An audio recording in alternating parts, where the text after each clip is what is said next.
Cool. We are good to start. Okay. So the folks who are online, welcome to the class. Offline folks, welcome already.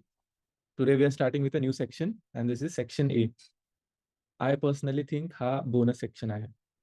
You can score like anything in this section. If you make a mistake in this section, it's a crime. Okay.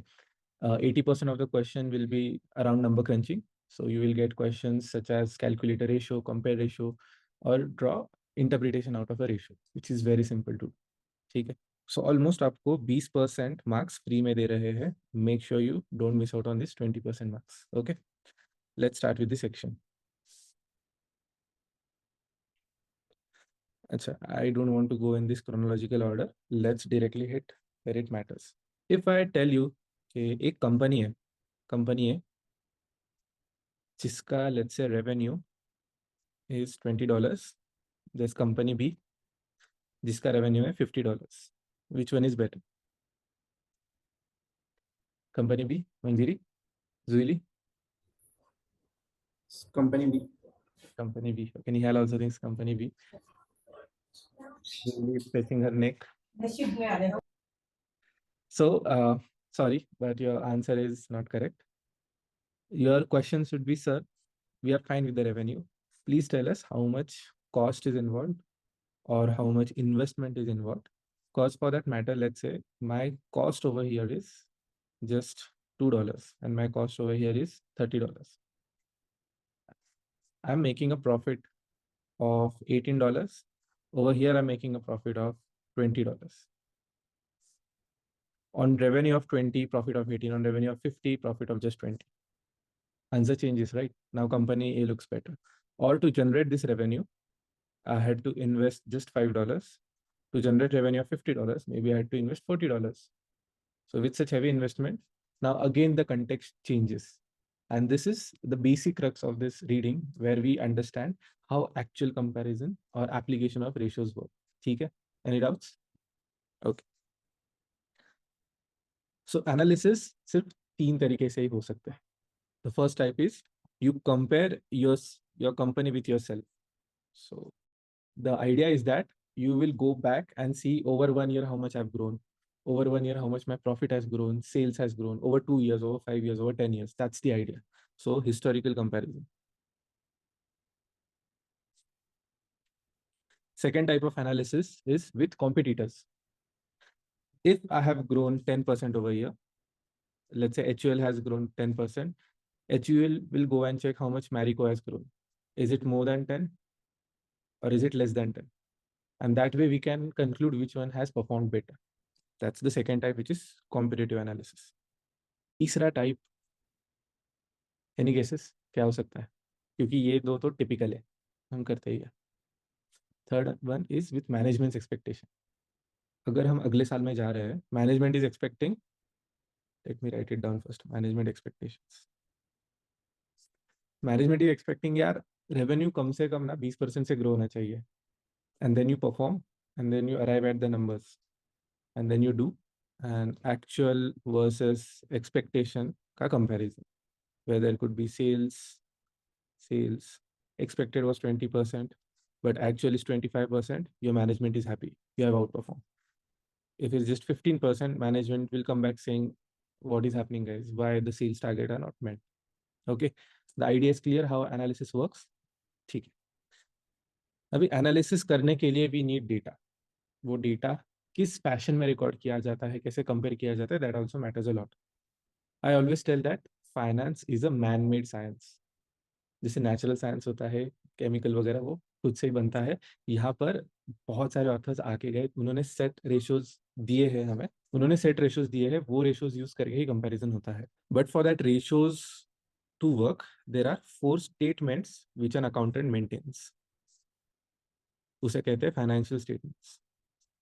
Okay, so latest 12th standard candidate, क्या होता है वो 4 accounts? Good. बहुत पहले इसे P&L कहा जाता था, but it is now called as income statement. And secondly, now think of it in this way, management को परफॉर्मेंस ओवर टाइम भी ट्रैक करना होता है. There are 2 things we need to track. एक है परफॉर्मेंस और दूसरी है health of the company. Performance तो हर रोज हम डेटा ट्रैक करेंगे. सो P&L और income statement is something that you track every day. you keep records every day throughout the year in India 1st April से लेके 31st March तक. Okay. Next statement. Which one is it? Balance sheet. Good. Balance sheet. The second point, that is financial health of the company.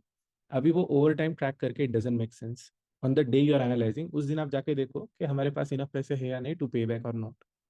So when we create balance sheet it is on one specific day. One specific day जैसे हो गया 31st March 2024.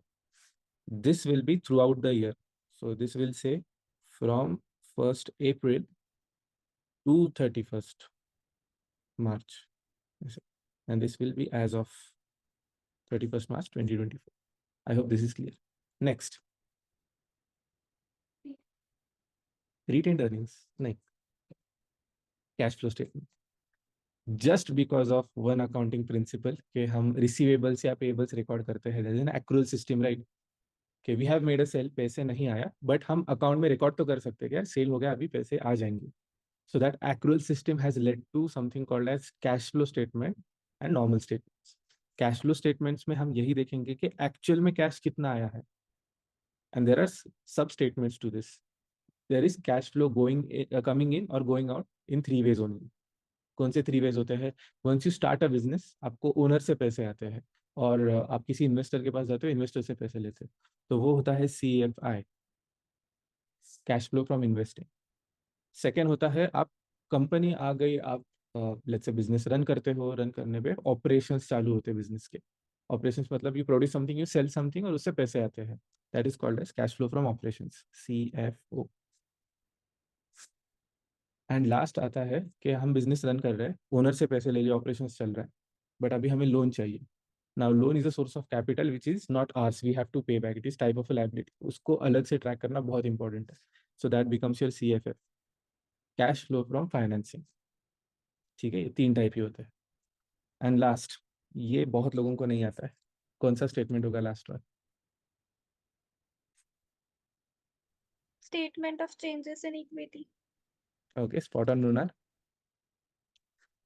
I'll just call it equity statement time being, but the technical name is what Mrunal said, statement of changes in equity. इसमें सिर्फ ownership track होती है कि किसके पास कितने शेयर्स है. और यहाँ पर अगर रिटेन्ड अर्निंग्स बच गए and if you are paying back dividends और टेकिंग मोर कैपिटल, उसका भी हम रिकॉर्ड रखते हैं. That's it. Okay. So the whole chapter is built on the perspective. ऐसे सोचो कि यार आपके पास एक चार्टर्ड अकाउंटेंट है, उसने पूरा अकाउंटिंग क्लोज कर दिया है ईयर का, and now you are sitting as an analyst and you want to do an analysis कि यार कंपनी ने कैसे परफॉर्म किया है. So from that perspective you will sit with this 4 statements and now you will start analysing based on ratio analysis. ठीक है, are we good to start this actual chapter now? This is just context.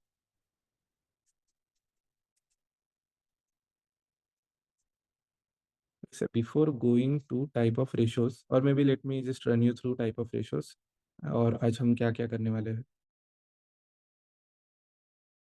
Let's say now I want to analyze performance of my company.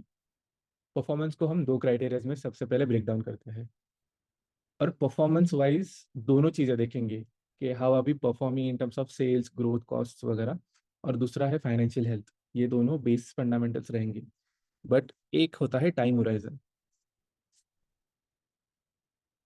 This is called as short term analysis. वहां पे हम देखेंगे कि एक साल में are there any potential problems we can face. Let's say हमारी liabilities बहुत ज़्यादा है और एसेट्स बहुत कम है, या फिर पैसे ही नहीं है, potential problem, right. Secondly, in terms of 1 year, let's say last 1 year हमारा सेल्स बढ़ा ही नहीं है. तो ये इस तरह का एनालिसिस हम शॉर्ट टर्म एनालिसिस के अंदर लेते हैं, जहां पर मेजॉरिटी एनालिसिस बैलेंस शीट से ही आता है, and there are some P&L factors और income statement factors playing role as well. और दूसरा एनालिसिस होता है जिसका पीरियड 1 साल से ज़्यादा है, less than 10 years is more than 1 year. Whenever we are trying to analyze long term, let's say हमने 10 साल के फिक्स्ड एसेट लिए हैं, डू वी हैव, उसका जो इंटरेस्ट आएगा लेट्स से लोन पे, do we have enough cash flow being generated कि हम वो 10 साल के लिए सस्टेन कर सकते हैं या नहीं. That kind of analysis comes under long term analysis. And again, whenever you are thinking of ratio analysis, यही देखना कि हम performance check कर रहे हैं, financial health check कर रहे हैं. There are small tips and tricks to analyze क्या ratio को याद कैसे करते हैं. You don't have to mug up or rectify any of the ratios. मैं आपको tricks दे दूंगा, but ये जो मैं context अभी build कर रहा हूँ ना, उसी से वो आप retain कर पाओगे, वही है. So अभी कुछ भी doubts हो जरूर पूछ लेना. Okay. The first ratio is liquidity ratio. This comes under short term analysis. यहाँ पे सिर्फ हम यही देखते हैं कि एक साल में जितने भी liabilities है, are we in a position to honor them? मतलब do we have enough current asset, cash equivalents वगैरह, do we have enough of that to honor it, pay it? ठीक है. Next we have leverage and capital structure ratio. आपने school में liver सीखा होगा, right, physics में. कौन सा एग्जांपल देते थे लीवर के लिए? पुली, एग्जैक्टली. एक नीचे पानी है, बकेट डालते हैं और लीवर से जब रस्सी खींचते हैं तो उसका भार हल्का हो जाता है. That is using lever. तो same, somewhat same application is in the finance world. Leverage का अगर मैं आपको बहुत आसान सा एक एग्जांपल दे दूं, think of it in this way. There are two scenarios. Scenario one, I am investing $100 and I make $150. मेरा प्रॉफिट कितना हुआ? गुड. मेरा इन्वेस्टमेंट था $100, so my return on investment becomes 50 upon 100. It's nothing but 50%. Now what I can do is I need $100 to start the business.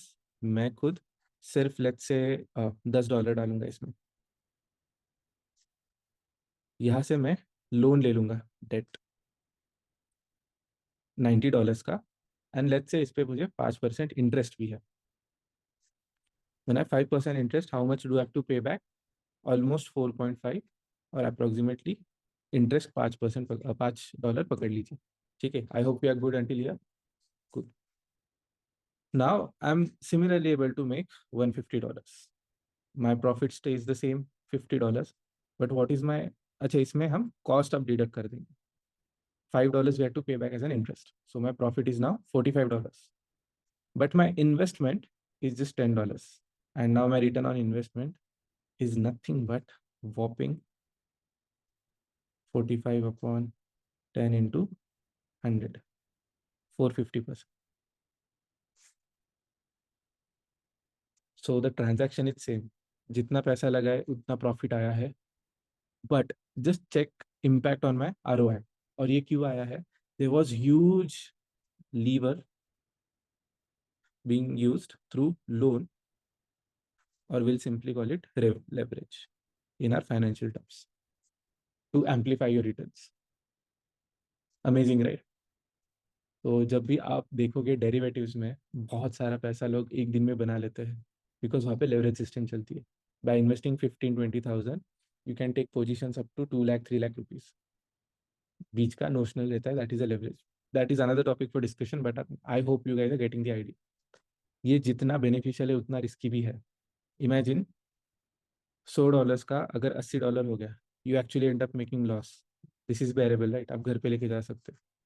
यहाँ पे आपने $10 लगाए हैं खुद से. $100 का ट्रांजेक्शन था, सेम $80 पे चला गया है. आप बैंकरप्ट हो गए हो, आपका इन्वेस्टमेंट खत्म हो गया और सिर्फ लोन बचा है अभी आपके पास, and you don't have money to pay back. Getting it? तो जितना बेनिफिशियल उतना रिस्की भी है. Okay. The next ratio we have is capital structure ratio. Aditya, yes.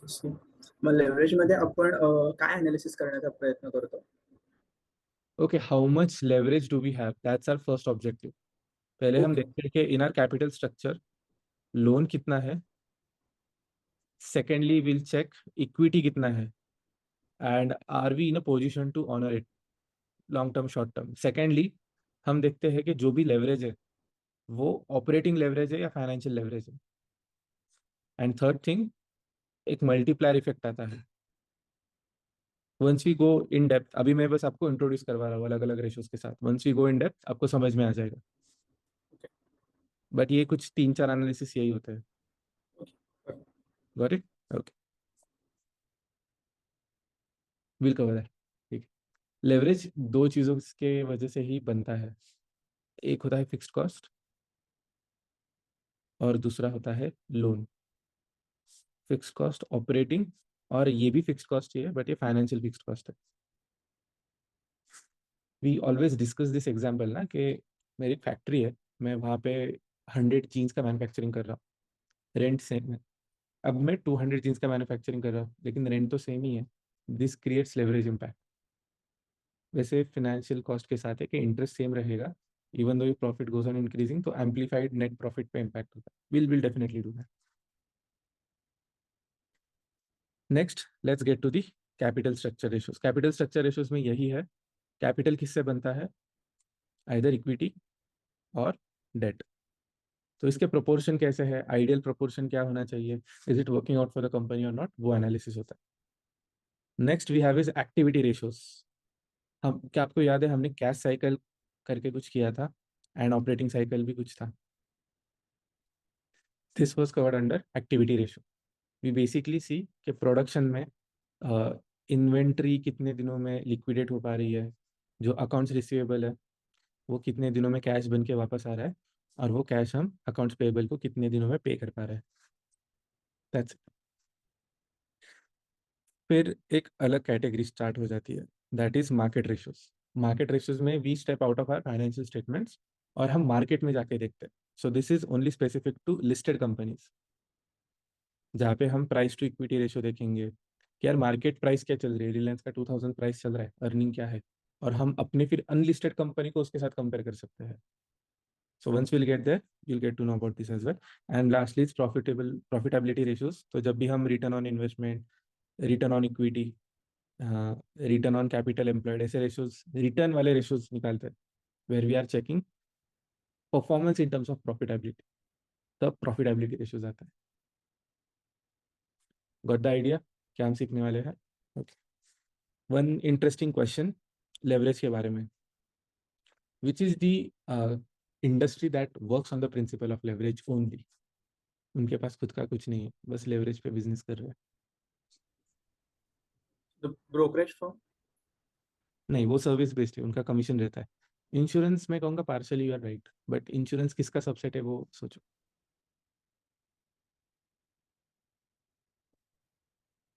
Spot on. Banking, correct. ये बाय द वे मुझे एक इंटरव्यू में पूछा गया था क्वेश्चन, किसी कंपटीशन के इंटरव्यू में पूछा गया था, मैं SPPU गया था, क्विज कंपटीशन थी। So the context is this, banking में think of it in this way, bank कैसे काम करता है, डिपॉजिटर से पैसे लेता है और लोन में बाकियों को देता है। सो फ्रैंकली स्पीकिंग, अगर मैं सिर्फ $1 का इक्विटी रखूँ और एक बैंक स्टार्ट कर दूँ, I can actually run this. So traditionally ना, जब बैंक्स बने थे बहुत कम इक्विटी था, and JP Morgan, Morgan Stanley, the original OGs of banking industry, they made huge money by exploiting this model, क्योंकि पूरा लेवरेज है। It's like you're taking loan and giving loan at a higher rate. Bank जब deposit लेता है, it's like taking loan from people only. Got the idea? तो उस मतलब आप 1900s में जाके अगर ROE चेक करोगे, रिटर्न ऑन इक्विटी, इक्विटी तो इतना सा है, प्रॉफिट बहुत बड़ा आता है। So ratios used to be like 70%, 80%, 100%, even more than that, crazy amount of ratios. और मुझे पूछा गया था कि क्विज में, जिस कंपटीशन में गया था, कि if you are analysing banking as an industry, which ratio should you analyze to check return performance or profitability performance? And the correct answer there was return on capital employed, ROCE। ये एक अलग ratio निकाला है बस ऐसे businesses के लिए जहाँ पे आप इक्विटी के साथ लोन वाला भी कैपिटल कंसिडर करते हो, और पूरे कैपिटल पे फिर कितना आपने रिटर्न अर्न किया है वो देखते हो। तो the more you dig deeper, उतनी ज़्यादा एक्सपर्टीज बिल्ड होती है और उतना ज़्यादा फिर तैयार होते हो इंडस्ट्री में। ठीक है, sound interesting? And frankly speaking, आज भी अगर आप देखोगे, most of the banks even after having huge NPS, ठीक है, इंडिया में हर बैंक के बहुत सिग्निफिकेंट NPS है, फिर भी there ROE is north of 15%, आराम से 15% return on equity is really good in our market. I just quickly show you some banks, कोई भी एक बैंक बताना। SBI। So you see this ROE 16.8%, which is huge. But actual performance अगर आपको देखना है तो आपको ROC कंपेयर करना चाहिए अलग बैंक्स का. Then you will get the idea कि यार what's the actual game, who's performing well. And if you compare it with the likes of, let's say, ICICI Bank, see, ROE is 17.2, ROE is 17.2, but ROC 6.32. So that is their actual performance. If you compare it with something like Bank of Baroda, not performing well. If you go even lower, Dena Bank. अरे भाई. Okay. It's interesting कि how they have made a loss on ROE and 2.67 ROCE है. So profitability तो दिखा ही है. मैं इसको check करता हूँ. I think merging के वजह से ना कुछ NPH शेयर हुए कुछ नहीं होंगे. I'll have to check. This is a unique case. Axis HDFC bank बरं. will go to ICICI as well. ROE is 22.1, but ROC is 9.5. I think HDFC सबसे better है. And see, this is how you analyze and conclude कि यार HDFC में पैसे आप invest करने चाहिए. Nihal, you said something? Yes sorry axis bank. Axis Bank. You have invested in this bank? आहे चांगला. 3.3, 7.53, still below HDFC. Yes. So in terms of profitability performance, we conclude कि HDFC is one of the best performing.